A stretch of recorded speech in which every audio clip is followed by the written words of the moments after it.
Welcome, one and all. This is the ancient journey. On today's journey, everybody loves candy.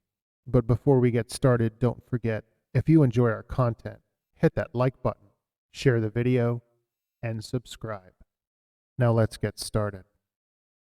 Small towns sometimes hide big questions, and in the small town of Wylie, Texas, the biggest question might be how Candy Montgomery is still a free woman. Candy is a doting mother and housewife, and in the late 1970s, she moves into a dream house with her husband, Pat. The house is located in Wylie, a suburb of Dallas, and it's not long before the Montgomerys have fit in perfectly to small town life. Everyone loves Candy. Pat holds a great job as an electrical engineer at Texas Instruments, and because of this, Candy is able to stay home and manage the busy household for her husband, son, and daughter. In addition to her devotion to her family, Candy also held a deep devotion to the church and was a devout worshiper at the Methodist Church of Lucas. While there, Candy meets and becomes good friends with a woman named Betty Gore. But while things may seem from the outside to be perfect, deep down, Candy is having an inner struggle. She enjoys spending time with her children and doesn't mind being a housewife. But at just 28 years of age, Candy can't help but feeling bored and unfulfilled with her life. But Candy and Betty were fast friends at least, and would continue to spend time together at home and at church functions. And that's where it happened one sunny afternoon, the beginning of this big story in this small town. It was a church volleyball game, the most innocent of moments when it happened. Candy and Betty's husband Alan ended up colliding while going for the ball, and for Candy, her world suddenly changed as she felt Cupid's arrow make a direct hit on her heart. From anyone looking on, the moment might have seemed like nothing at all. Just two friends bumping into each other, often on accident, but Candy felt a rush of lust wash over her as she thought Betty's husband smelled and looked quite sexy.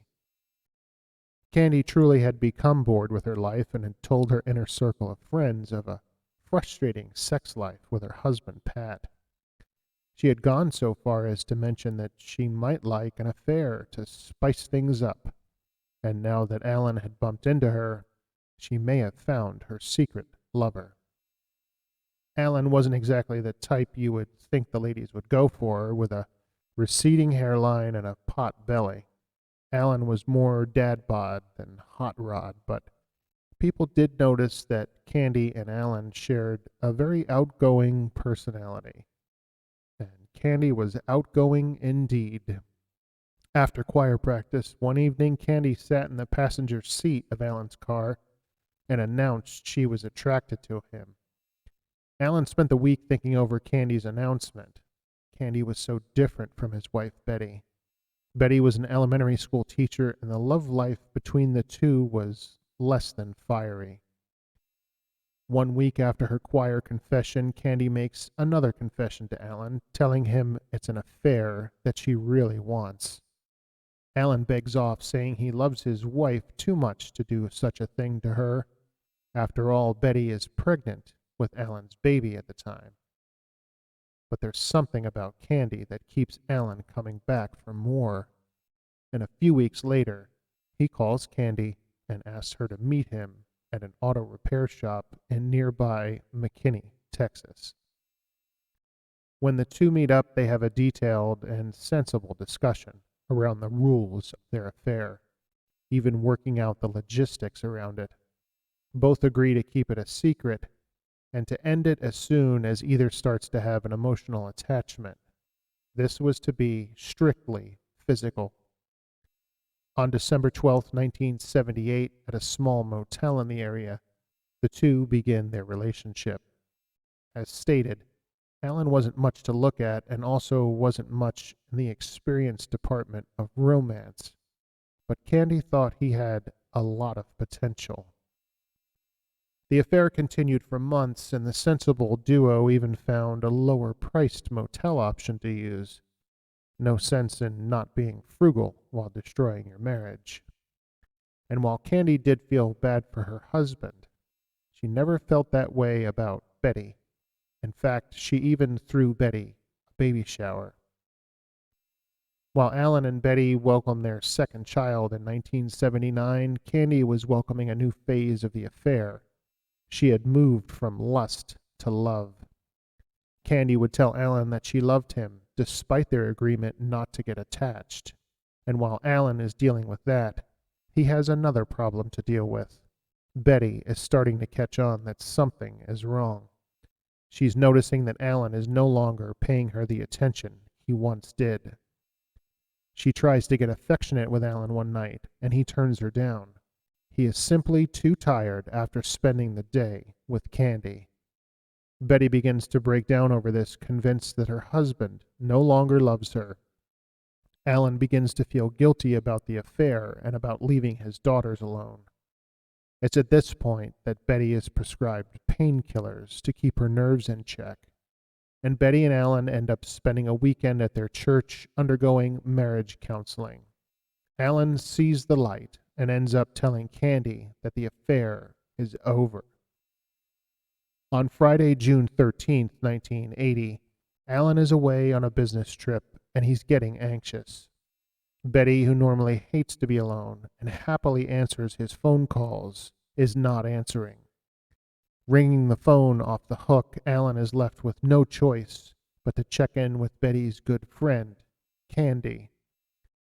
Candy answers the phone and assures Alan that Betty is fine. In fact, Candy tells him that Alan's daughter is over for a play date, and Candy had just seen Betty when she stopped by to pick up a swimsuit for her. Alan continues to call his house, but Betty continues not to answer. He calls his neighbors, who tell him the lights in the house are on, and the cars are in the driveway. Finally, Alan convinces a neighbor to break into the home. The small town is about to get very loud. Betty Gore's infant is still in her crib. Betty's body is found in a utility room. She's so bloody that Alan's neighbors assume that she's been shot. When Alan is told of Betty's death, he travels to Candy's house to tell her the news and to ask her to keep watching his daughter for him. But Betty has not been shot. Police discover she has been murdered with an axe. In fact, she has been struck some 40 times with one. And as police uncover a bloody footprint at the crime scene, Candy is using garden shears to cut up a pair of sandals that she is wearing. But cutting up those shoes won't hide the rest of the guilt that Candy and Alan are wearing. Alan admits to police that he had just ended his affair with Candy, which gives her a motive to kill Betty. Candy is charged with murder. She is fully supported by her church and hires a fellow parishioner, Don Crowder, as her lawyer. She agrees to meet with a hypnotist to help remember what happened the night of Betty's murder. Soon, Candy's defense has been crafted. Her hypnotist determines that Candy has been suffering from a childhood trauma. This trauma, left bottled inside her, surfaced in the form of rage as an adult. Candy tells the jury that Betty attacked her with the axe when she was confronted about the affair with Alan. It was only when Candy was able to gain the upper hand and defend herself that she wrestled the axe from Betty and killed her. Candy connected with 41 blows to Betty's body with the axe. 40 of those blows landed while Betty's heart was still beating in her chest. But Candy, sweet Candy, who everyone loved, claimed she never meant to kill Betty. She undergoes a polygraph test, and it backs up her claim that she is telling the truth. The prosecutor agrees that Candy could have just left the Gore home and not engaged in the killing. But Candy's defense team keeps arguing that Betty's death was a result of self-defense. Shockingly, after the jury hears the case, Candy is found not guilty and walks free. Even the jury loves Candy. Candy Montgomery has moved away and is now divorced and currently works as a therapist. Her husband, Pat Montgomery, has remained out of the public eye since then. Alan Gora eventually remarried and divorced, but lost custody of his daughters when they accused him of neglect. It's unclear if Alan and Candy ever spoke again after the trial. Thanks for watching, and thanks for sharing the journey.